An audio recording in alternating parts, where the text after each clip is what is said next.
मानव मन जो कुछ कल्पना कर सकता है और सच मान सकता है, वह उसे हकीकत में बदल सकता है। नेपोलियन हिल का यह कथन अतार्किक लग सकता है ना? क्योंकि अगर यह सच होता तो इतनी बड़ी संख्या में लोग बदलाव की चाहत क्यों रखते हैं? और फिर भी वही वेतन स्तर, वही वित्तीय बोझ और उसी नीरस दिनचर्या में क्यों फंसे रहते हैं? क्या इसका कारण समर्पण की कमी है, या शायद समस्या इस बात में है कि लोग प्रचुरता को कैसे समझते हैं? आज आप जानेंगे कि आलसी लोग भी, हाँ, वे भी जो काम टालते हैं और खुद को नुकसान पहुंचाते हैं, नेपोलियन हिल के दृष्टिकोण से बाइबल में निहित सही शिक्षाओं को लागू करके सफलता प्राप्त कर सकते हैं। नेपोलियन हिल जो सोचो और अमीर बनो के लेखक हैं, और इससे पहले कि आप इसे आत्म सहायता का उपदेश माने, मैं आपको दिखाऊंगा कि यह एक प्रणाली, एक मानसिकता और एक परिभाषित उद्देश्य वाला विश्वास है। पवित्र धर्म ग्रंथ कहता है, दृष्टि के बिना लोग नष्ट हो जाते हैं। और नेपोलियन हिल ने अपनी यात्रा शुरू करते समय ठीक यही पाया, यह समझने के लिए कि कुछ लोग धन और विजय क्यों प्राप्त करते हैं, जबकि अन्य समान क्षमता वाले जीवन भर संघर्ष करते रहते हैं। उन्होंने महसूस किया कि असली मोड़ शारीरिक प्रयास या भाग्य में नहीं था, बल्कि उस चीज को समझने की क्षमता में था जो अभी मौजूद नहीं है, और इतनी स्पष्ट व शक्तिशाली दृष्टि बनाए रखने में कि समय के साथ वह हकीकत बन जाए। एंड्रयू कार्नेगी, उस युग के ग्रह पर सबसे समृद्ध व्यक्ति, ने हिल को यह समझ प्रदान की थी। 1908 में एक साक्षात्कार के दौरान कार्नेगी ने उन्हें अपने जीवन के 20 से अधिक साल मानव सफलता के अध्ययन में समर्पित करने और दुनिया को एक सार्वभौमिक सिद्धांत बताने के लिए चुनौती दी कि हर उपलब्धि पहले मानसिक स्तर पर शुरू होती है। हिल ने चुनौती स्वीकार की, बिना किसी पारिश्रमिक के वादे के, बिना किसी सुरक्षा के। उनके पास केवल एक दृष्टि थी, और इसी दृष्टि ने उनके पूरे सफर को आकार दिया। आपने कितनी बार तत्काल परिणाम न देखकर कुछ छोड़ दिया है? कितनी बार आपने उत्साह के साथ कोई परियोजना शुरू की है, लेकिन जब जल्दी परिणाम नहीं मिले तो प्रेरणा खो दी? ठीक इसी बिंदु पर अधिकांश लोग गलती करते हैं। वे देखने से पहले विश्वास करना चाहते हैं, लेकिन सच्चाई यह है कि कोई भी अदृश्य को तब तक नहीं देख सकता जब तक वह उसे पहचानना न सीख ले। धनवान, बुद्धिमान और विजयी लोग वह देखते हैं जो अभी प्रकट नहीं हुआ है। वे महल की कल्पना करते हैं, भले ही वे अब भी केवल ईंटों से घिरे हों। हिल इसे आत्मा की आंखों से देखना कहते थे, और बाइबल इस सिद्धांत की सरलता से पुष्टि करती है। जो विश्वास करता है उसके लिए सब कुछ संभव है। अंतर इस बात में है कि वास्तव में विश्वास करने के लिए प्रेरक वाक्य दोहराने से कहीं अधिक की आवश्यकता होती है। इसके लिए परिणामों की अनुपस्थिति को सहन करना, आंतरिक झिझक का सामना करना, और जब सब कुछ बिखरता हुआ लगे तब भी दृढ़ विश्वास बनाए रखना आवश्यक है। हिल ने इसे सबसे कठिन तरीके से आत्मसात किया। वह एक गरीब परिवार से आए थे। वर्जीनिया के पहाड़ों में एक मामूली झोपड़ी में पले बढ़े, और बचपन से ही उन्हें कड़ी मेहनत करनी पड़ी। कोई विलासिता नहीं थी, कोई विरासत नहीं थी। फिर भी उन्होंने अपने भीतर यह निश्चितता पैदा की कि वह महान लोगों की तरह सोच सकते हैं, और मानव मन किसी भी भाग्य को बदल सकता है। यह देखना दिलचस्प है कि कुछ दशकों बाद विज्ञान ने उस चीज को साबित किया जो हिल और प्राचीन ग्रंथ पहले से सिखा रहे थे, न्यूरोप्लास्टिसिटी। आजकल हार्वर्ड विश्वविद्यालय के शोधकर्ता दिखाते हैं कि भावनात्मक तीव्रता के साथ लक्ष्यों की कल्पना करने से नए न्यूरल कनेक्शन बनते हैं जो वास्तविकता की धारणा को बदलते हैं। दूसरे शब्दों में, मस्तिष्क सचमुच उस दृष्टि के अनुरूप ढल जाता है जिसे आप पोषित करते हैं। लेकिन यहां वह बात है जो कुछ ही लोग समझते हैं, केवल सपने देखना पर्याप्त नहीं है, एक उद्देश्य के साथ कल्पना करना आवश्यक है। हिल ने थॉमस एडिसन और हेनरी फोर्ड जैसे करोड़पतियों के साथ अपनी बातचीत में पाया कि सभी के पास शुरू करने से पहले जो वे हासिल करना चाहते थे उसकी एकदम स्पष्ट मानसिक छवि थी। वे केवल अमीर होने की कल्पना नहीं करते थे, वे उत्पाद, अवधारणा, प्रभाव, अंतिम परिणाम की कल्पना करते थे। फोर्ड ने अपनी फैक्ट्री तैयार होने से पहले ही बड़े पैमाने पर चलने वाली सस्ती कारों की परिकल्पना की थी। एडिसन ने पहले बल्ब जलने से पहले ही दुनिया को रोशन करने की कल्पना की थी। और हिल ने निष्कर्ष निकाला कि यह वही शक्ति है जो बाइबल के नबियों और विश्वास के पुरुषों में थी, एक ऐसा विश्वास जो सृजन करता है। अब सोचिए, आप कितने ऐसे लोगों को जानते हैं जो जीवन बदलने का दावा करते हैं, लेकिन हर दिन प्रतिबंध, कमी और भय के उन्हीं विचारों को पोषित करते हुए जागते हैं। वे प्रार्थना करते हैं, मदद मांगते हैं, लेकिन मानसिक रूप से वे इस विश्वास को मजबूत करते रहते हैं कि वे योग्य नहीं हैं। यह बंजर जमीन में फूल उगाने जैसा है, दृष्टिहीन मन बिना सिंचाई वाली जमीन जैसा है, और जब तक सोचने का तरीका नहीं बदलता, कुछ भी फलता फूलता नहीं है। हिल ने सिखाया कि हर बड़ी उपलब्धि 2 चरणों में जन्म लेती है, पहले विचार में, फिर मूर्त संसार में। उन्होंने कहा कि मनुष्य का मन जो कुछ भी कल्पना कर सकता है और जिस पर विश्वास कर सकता है, उसे प्राप्त कर सकता है। यह जादू नहीं बल्कि अनुरूपता है। जब आप वास्तव में विश्वास करते हैं तो आपके कार्य अवचेतन रूप से उस चीज के साथ संरेखित होने लगते हैं जिस पर आप विश्वास करते हैं। जिस तरह से आप खुद को व्यक्त करते हैं, निर्णय लेते हैं और यहां तक कि जिन अवसरों को आप देखते हैं वे भी बदलने लगते हैं। प्रामाणिक विश्वास न केवल आध्यात्मिक है बल्कि मनोवैज्ञानिक और कार्यात्मक भी है, और इसमें कुछ और भी गहरा है। दृष्टि की शक्ति परिश्रम पर नहीं बल्कि एकाग्रता पर निर्भर करती है। बहुत से लोग जीवन भर और अधिक करने की कोशिश करते रहते हैं, जबकि उन्हें बेहतर देखने की कोशिश करनी चाहिए। एक कर्मचारी दशकों तक प्रयास कर सकता है, फिर भी कभी प्रगति नहीं कर पाता, क्योंकि उसका मन केवल सीमाएं देखता है, जबकि दृष्टि वाला व्यक्ति भले ही विनम्र शुरुआत करे, मार्ग ढूंढता है, संभावनाएं बनाता है, विचारों को परिणामों में बदलता है। यही कारण है कि हिल ने कहा था कि धन का पहला चरण मानसिक स्पष्टता है। जब आप जानते हैं कि आप वास्तव में क्या चाहते हैं और उसकी व्यवहार्यता पर विश्वास करते हैं, तो ब्रह्मांड उस दृढ़ संकल्प के इर्द गिर्द खुद को फिर से व्यवस्थित करता हुआ प्रतीत होता है। अब कल्पना करें कि आप इसी सिद्धांत को अपने जीवन में लागू करें। केवल यह घोषणा न करें कि आप बदलना चाहते हैं, बल्कि विस्तार से कल्पना करें कि यह परिवर्तन क्या दर्शाता है। शांति से जागना, बिलों की चिंता किए बिना, यह जानते हुए कि आपका समय आपका है, किसी और का नहीं। कैसा लगेगा? आईने में देखकर एक आत्मविश्वासी व्यक्ति को देखना जिसने अपनी कहानी को पार कर लिया है, कैसा लगेगा? यदि यह छवि पर्याप्त रूप से स्पष्ट है तो यह आपके भीतर पहले ही अस्तित्व में आ चुकी है। जो कमी है वह इस दृष्टि को तब तक पोषित करना है जब तक यह अपरिहार्य न हो जाए। नेपोलियन हिल ने इसका अनुभव किया। जब उन्होंने अपना शोध शुरू किया तो वह केवल एक अनजान पत्रकार थे। जब उन्होंने इसे समाप्त किया तो वह इतिहास की सबसे अधिक बिकने वाली किताबों में से एक के लेखक थे। और यह सब एक विचार से शुरू हुआ जिसे कोई और नहीं समझ पाया था। सबसे आश्चर्यजनक बात यह है कि उन्हें कार्नेगी का कभी वित्तीय समर्थन नहीं मिला, जैसा कि बहुत से लोग मानते हैं। उन्होंने अकेले चुनौती पूरी की, कर्ज, संकट और अविश्वास का सामना करते हुए, लेकिन उन्होंने अपनी दृष्टि को अडिग बनाए रखा। वह ऐसी चीज की कल्पना करते थे जो अभी अस्तित्व में नहीं थी, और इसी विश्वास ने उन्हें बनाए रखा। यह कोई संयोग नहीं है, यह एक नियम है।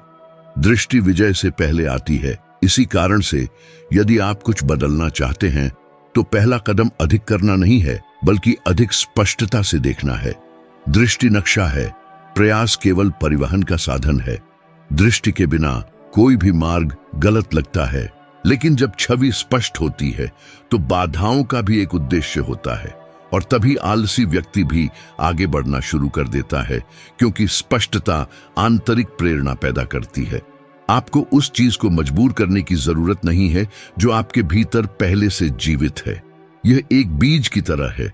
जब इसे सही जमीन में बोया जाता है तो यह स्वाभाविक रूप से बढ़ता है। अगले 7 दिनों के दौरान कुछ सरल करके देखें।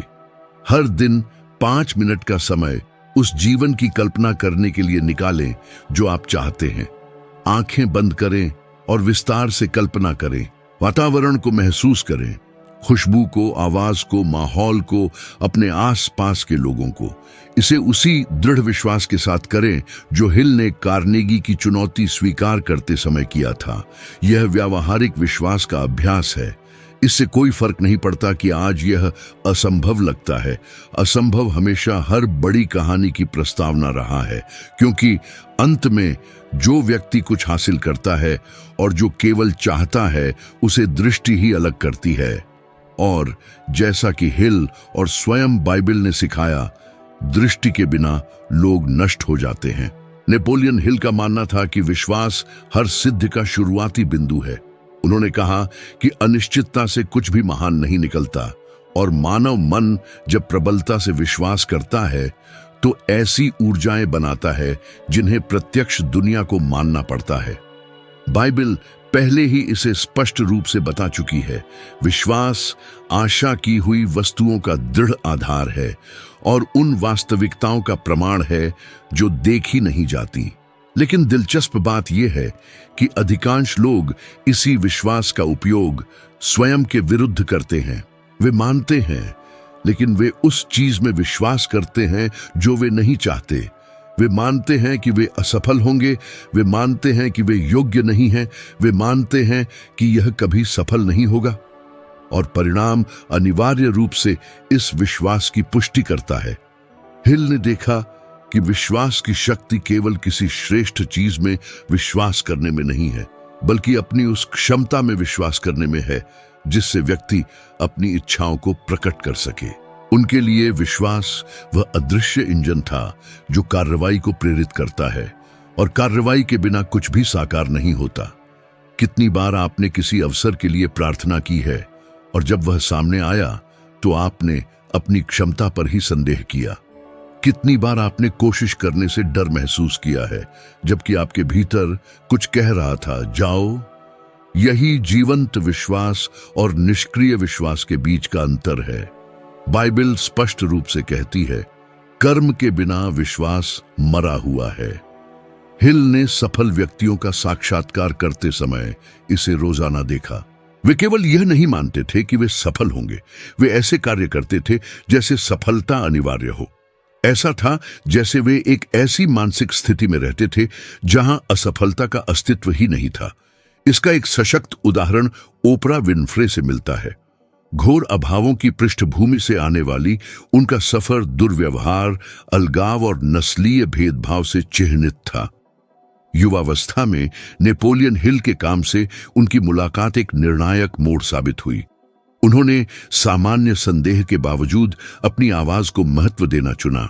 उनका आचरण पहले से ही प्राप्त सफलता के विश्वास को दर्शाने लगा और धीरे धीरे नए अवसर सामने आए। वर्तमान में वह दुनिया की सबसे शक्तिशाली और धनी महिला हस्तियों में से एक है, जिनकी संपत्ति कई अरब अमेरिकी डॉलर आंकी गई है। ओपरा ने बार बार कहा है कि उनके उत्थान की कुंजी विश्वास और पहल के बीच तालमेल था, वही सिद्धांत जिसका हिल ने समर्थन किया था। समकालीन वैज्ञानिक प्रगति हिल और पवित्र ग्रंथों की शिक्षाओं की पुष्टि करती है। मिशिगन विश्वविद्यालय के शोध से पता चलता है कि जो व्यक्ति आशावादी विचारों को पोषित करते हैं, वे चुनौतियों का सामना करने में अधिक लचीलापन दिखाते हैं। विश्वास मस्तिष्क में भावनाओं को संतुलित करने वाले एजेंट के रूप में कार्य करता है। कोर्टिसोल तनाव हार्मोन को कम करता है और डोपामाइन को बढ़ाता है, जो प्रेरणा और एकाग्रता को उत्तेजित करता है। दूसरे शब्दों में, विश्वास आध्यात्मिक दायरे से परे है। यह प्रदर्शन के लिए एक जैविक उपकरण के रूप में भी कार्य करता है। आस्था को पोषित करने पर आपका शरीर पूरी तरह से प्रतिक्रिया करता है। हिल ने इस वास्तविकता का जीवंत अनुभव किया।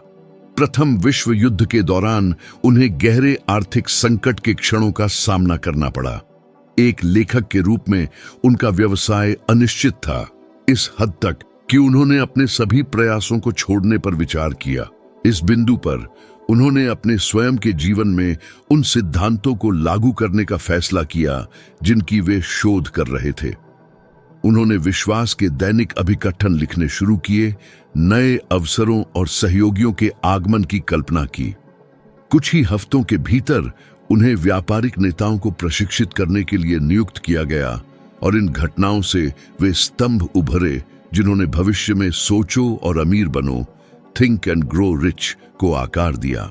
इस घटना ने उनके जीवन पर एक अमिट छाप छोड़ी, क्योंकि इसने ठोस रूप से प्रदर्शित किया कि पहल द्वारा समर्थित विश्वास अस्तित्व के परिदृश्य को बदल देता है। तो फिर रोजमर्रा के जीवन में विश्वास विकसित करने का क्या अर्थ है? इसका अर्थ है सुरक्षा की अनुपस्थिति में भी कार्य करना। यह मार्ग की पूरी दृश्यता के बिना यात्रा शुरू करना है। अधिकांश लोग शुरू करने से पहले निश्चितता चाहते हैं, लेकिन विश्वास ठीक संदेह के क्षेत्र में काम करता है। यह उन्हीं क्षणों में अपनी वास्तविक शक्ति प्रकट करता है जब सब कुछ विफल होता प्रतीत होता है। हिल अक्सर कहते थे कि विश्वास एक मांसपेशी के समान है। जितना अधिक इसका अभ्यास किया जाता है, यह उतनी ही मजबूत होती जाती है। और जो विश्वास को कमजोर करता है वह भय है, मूल्यांकन किए जाने का डर, असफलता का डर, कमी का डर। ये आशंकाएं वे अदृश्य बंधन हैं जो अधिकांश व्यक्तियों को कैद करते हैं। क्या आपने कभी सोचा है कि आपके अस्तित्व का कितना बड़ा हिस्सा सावधानी के भेष में भय से निर्देशित होता है? कितनी बार आपने यह मानकर अवसर खो दिए कि यह सही समय नहीं था, जबकि वास्तव में यह केवल भय था जो अधिक प्रबलता से प्रकट हो रहा था। हिल ने सिखाया कि विश्वास भय का प्रतिरूप है। एक का अस्तित्व दूसरे को असंभव बना देता है।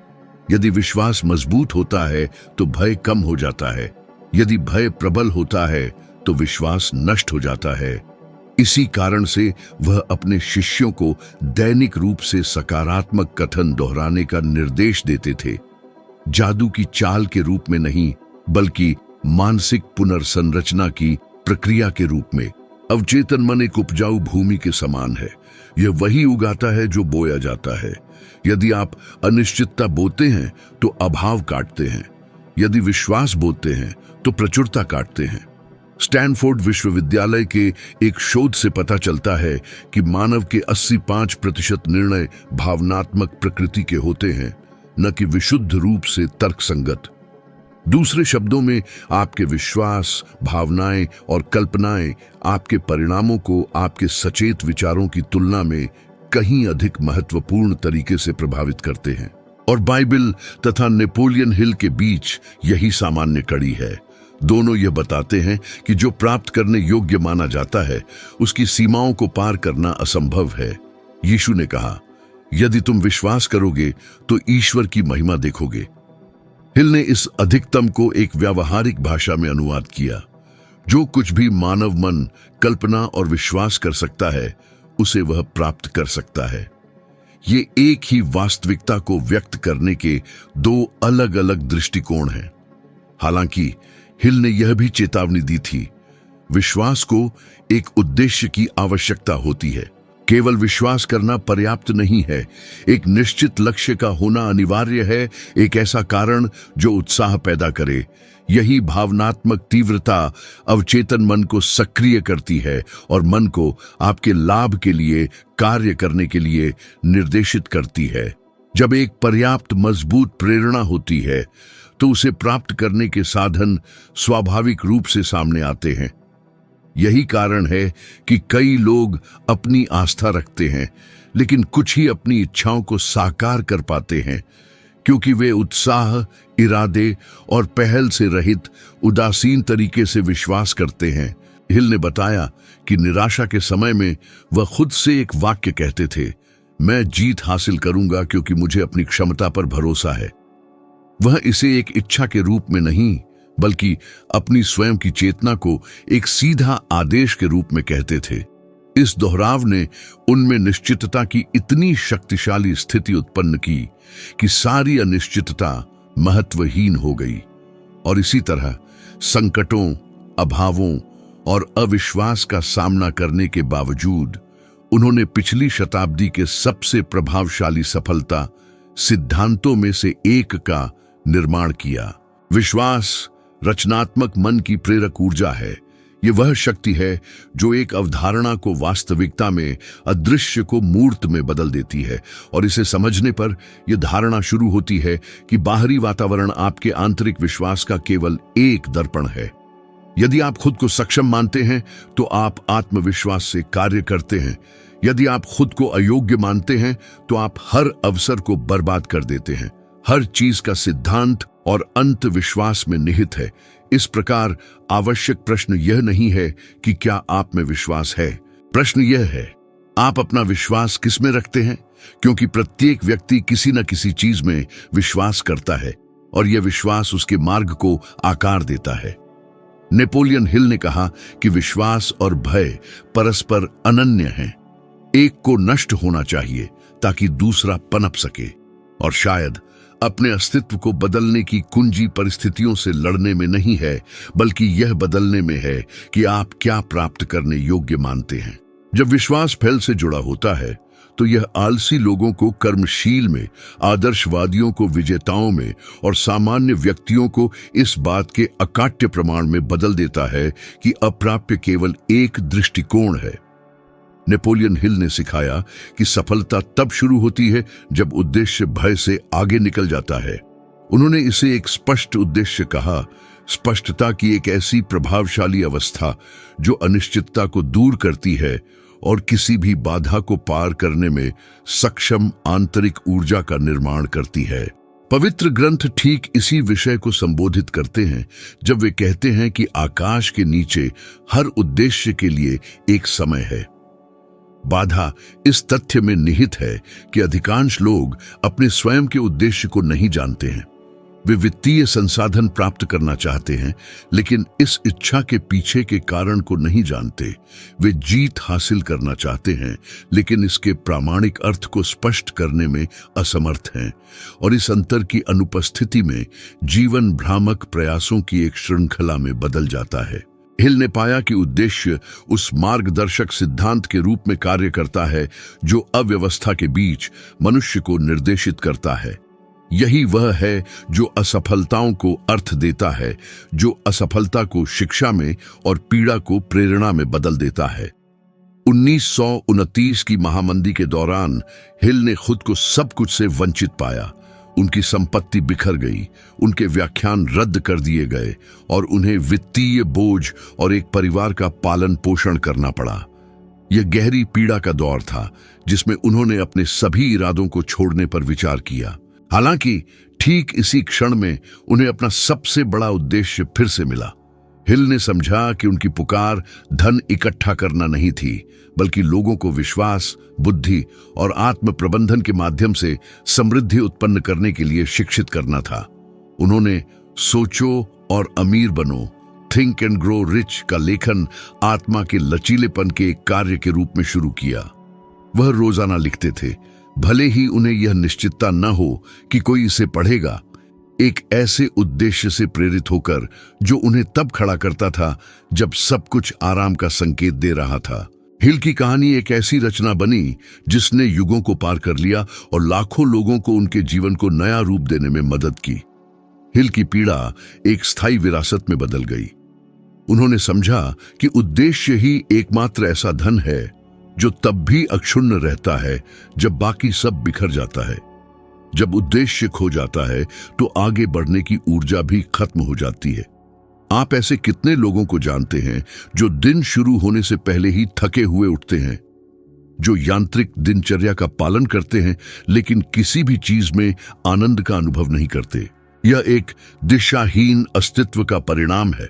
हालिया वैज्ञानिक खोजों ने प्रमाणित किया है कि उद्देश्य की भावना तनाव के स्तर को कम करती है, जीवन प्रत्याशा को बढ़ाती है और भावनात्मक स्थिति में सुधार करती है। हार्वर्ड मेडिकल स्कूल द्वारा जारी अध्ययनों से पता चलता है कि स्पष्ट इरादे वाले व्यक्तियों में अवसाद की संभावना 30% कम और करियर में सफलता के अवसर 40% तक अधिक होते हैं। ऐसा इसलिए होता है क्योंकि उद्देश्य बुद्धि और व्यवहार के बीच तालमेल स्थापित करता है। जब आप अपने कार्यों के पीछे के कारण को स्पष्ट रूप से समझते हैं तो शरीर और मन एक साथ काम करते हैं। प्रयास अब बोझ नहीं रहता बल्कि संतुष्टि का स्रोत बन जाता है। हिल ने लगभग सभी उल्लेखनीय हस्तियों में इस व्यवहार को देखा जिनकी उन्होंने जांच की। उदाहरण के लिए थॉमस एडिसन केवल एक बल्ब बनाने तक सीमित नहीं थे, उनकी आकांक्षा दुनिया भर में रोशनी फैलाना थी। हेनरी फोर्ड सिर्फ कारें बनाना नहीं चाहते थे बल्कि परिवहन तक पहुंच को लोकतांत्रिक बनाना चाहते थे। उनके गुरु एंड्रयू कार्नेगी का कहना था कि भौतिक धन केवल एक उच्च उद्देश्य को पूरा करने का एक साधन था, ज्ञान का विस्तार और सामाजिक प्रगति। हिल ने उनसे सीखा कि उद्देश्य उन लोगों को अलग करता है जो केवल जीवित रहते हैं, उनसे जो वास्तव में निर्माण करते हैं। जिसके पास सच्चा इरादा होता है वह केवल वेतन के लिए काम नहीं करता बल्कि एक बड़े अर्थ के लिए करता है। और सबसे दिलचस्प बात यह है कि जब उद्देश्य वैध होता है तो वित्तीय इनाम एक अपरिहार्य परिणाम के रूप में प्रकट होता है। फिर भी इतने सारे लोग इस तरह के इरादे को उजागर करने में चुनौतियों का सामना क्यों करते हैं? क्योंकि वे बाहर वह तलाशते हैं जिसे केवल अंदर से ही प्रकट किया जा सकता है। समाज यह प्रचारित करता है कि सफलता का मतलब अधिक होना, अधिक कमाना, अधिक दिखना है। और जब इन क्षण भंगुर महत्वाकांक्षाओं का पीछा किया जाता है तो आत्मा खाली हो जाती है। हिल का तर्क था कि उद्देश्य ऐसी चीज नहीं है जिसे बनाया जाता है बल्कि यह प्रकट होता है। यह तब उभरता है जब आप जो करना पसंद करते हैं उसे दूसरों को क्या दे सकते हैं उसके साथ संरेखित करते हैं। यह क्षमता और योगदान के बीच का संगम बिंदु है। उन्होंने दावा किया कि सच्चा धन भौतिक होने से पहले आध्यात्मिक होता है। बाइबल इस अवधारणा को यह कहकर पुष्ट करती है, पहले परमेश्वर के राज्य और उसकी धार्मिकता को ढूंढो और ये सब चीजें तुम्हें दी जाएंगी। दूसरे शब्दों में, एक बड़े उद्देश्य के साथ खुद को संरेखित करें और बाकी सब स्वाभाविक रूप से आएगा। हिल ने यह भी चेतावनी दी थी कि विश्वास के बिना एक उद्देश्य केवल एक कमजोर इरादा है। उन्होंने सिखाया कि उद्देश्य की स्पष्टता को दैनिक आधार पर प्रतिज्ञान, दृश्यावलोकन और सुसंगत कार्यों से पोषित किया जाना चाहिए। यह घोषणा करने का कोई फायदा नहीं है कि आप समृद्ध होना चाहते हैं यदि आपके कार्य इसके विपरीत दिखाते हैं। संगति ही उद्देश्य की भाषा है और यह संगति तब बनती है जब आप उस चीज को ना कहना शुरू करते हैं जो आपके मार्ग के साथ संरेखित नहीं होती है। जब आप सभी को खुश करने की कोशिश करना बंद कर देते हैं, जब आप भीड़ का पीछा करना छोड़ देते हैं और अपनी खुद की आवाज का पालन करना शुरू करते हैं, यह वह बिंदु है जहां विश्वास और उद्देश्य एक साथ जुड़ते हैं। यह तब होता है जब डर अभी भी मौजूद होता है लेकिन आपको लकवाग्रस्त करने की शक्ति खो देता है क्योंकि आपका क्यों आपके डर से बड़ा होता है। नेपोलियन हिल अक्सर बताते थे कि एक बार एक रिपोर्टर ने उनसे पूछा था कि वे इतनी असफलताओं और अपमान के सामने कैसे दृढ़ रहे। उन्होंने जवाब दिया, मैं कई बार असफल रहा लेकिन मैंने कभी हार नहीं मानी क्योंकि मुझे पता था कि मेरा मिशन मेरी हार से कहीं बड़ा था। यह वाक्य उद्देश्य के सार को सारांशित करता है। उद्देश्य वह नहीं है जो आपको शुरू करवाता है, यह वह है जो आपको रुकने नहीं देता।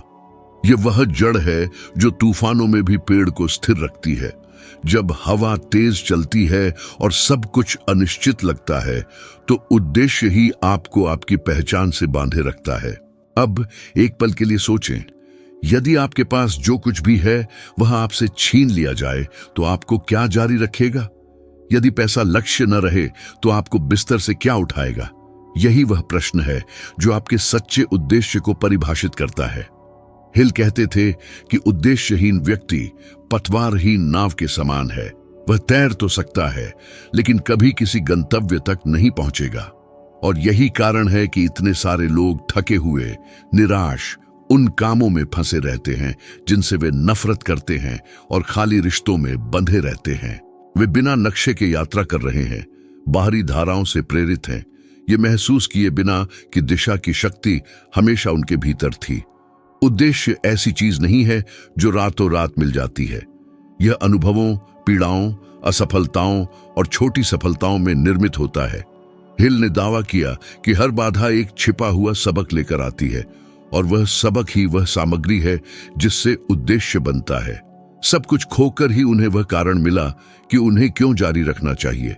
और यह देखना दिलचस्प है कि यह पैटर्न कितनी कहानियों में दोहराया जाता है।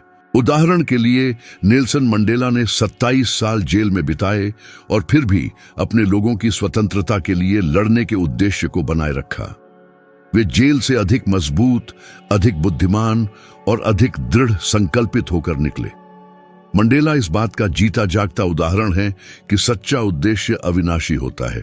जब आप उद्देश्य के साथ जीते हैं तो पैसा अंत नहीं रहता, बल्कि एक साधन बन जाता है। आप काम को अपने मिशन की अभिव्यक्ति के रूप में देखने लगते हैं, न कि एक बोझ के रूप में।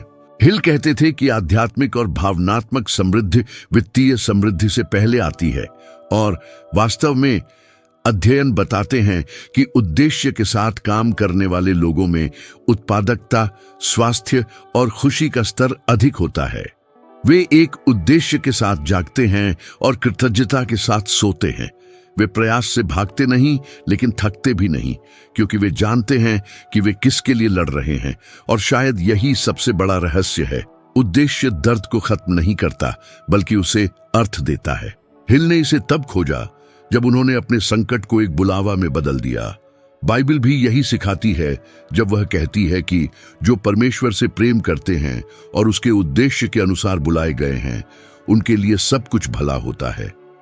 इसका मतलब है कि कुछ भी व्यर्थ नहीं है। निराशाएं, असफलताएं, देरी, सब कुछ आपके मिशन के निर्माण का हिस्सा है। जो अंत लगता है वह वास्तव में एक नए चरण की शुरुआत है। यदि हिल कोई सबक छोड़ना चाहते तो वह यह होता कि सच्ची दौलत तब पैदा होती है जब उद्देश्य डर से अधिक महत्वपूर्ण हो जाता है, जब पैसा कारण नहीं रहता और परिणाम बन जाता है, जब आप सफलता के पीछे भागना बंद कर देते हैं और अर्थ की दिशा में चलना शुरू करते हैं। क्योंकि अंततः यह वह नहीं है जो आप हासिल करते हैं जो आपको पूरा करता है, बल्कि वह है जो आप वह करते हुए बनते हैं जिसके लिए आप पैदा हुए थे। और यदि आप यहां तक पहुंचे हैं तो इसका मतलब है कि आपके भीतर कुछ ऐसा है जो जानता है कि आप अधिक के लिए पैदा हुए हैं, कि जीवन केवल दिनचर्या, बिल और दायित्व नहीं हो सकता, बल्कि यह विकास और उद्देश्य की एक यात्रा है। और ठीक इसी कारण से मैं यहां हूं, मनोरंजन करने के लिए नहीं, बल्कि बदलने के लिए। मेरे द्वारा लाया गया हर शब्द, हर विचार, हर कहानी का एक ही उद्देश्य है, आपको वह शक्ति दिखाना जो पहले से ही आप में मौजूद है, और इस शक्ति को केवल जगाने की आवश्यकता है। अब यदि आप वास्तव में विकास की इस यात्रा को जारी रखना चाहते हैं तो अगला कदम आपकी आंखों के ठीक सामने है। स्क्रीन पर दिख रहा अगला वीडियो आपको इस यात्रा में और भी गहराई तक ले जाएगा। उस पर क्लिक करें और मेरे साथ बने रहे, क्योंकि आगे जो आने वाला है वह आपकी दृष्टि को और भी व्यापक करेगा और आपके उद्देश्य को मजबूत करेगा। मैं यहाँ मजाक करने नहीं आया हूँ, मैं यहाँ आपकी मानसिकता, आपकी ऊर्जा और सबसे महत्वपूर्ण आपके भाग्य को बदलने में मदद करने के लिए हूँ। तो वीडियो पर क्लिक करें और मेरे साथ आएं, मैं आपका वहाँ इंतजार कर रहा हूँ।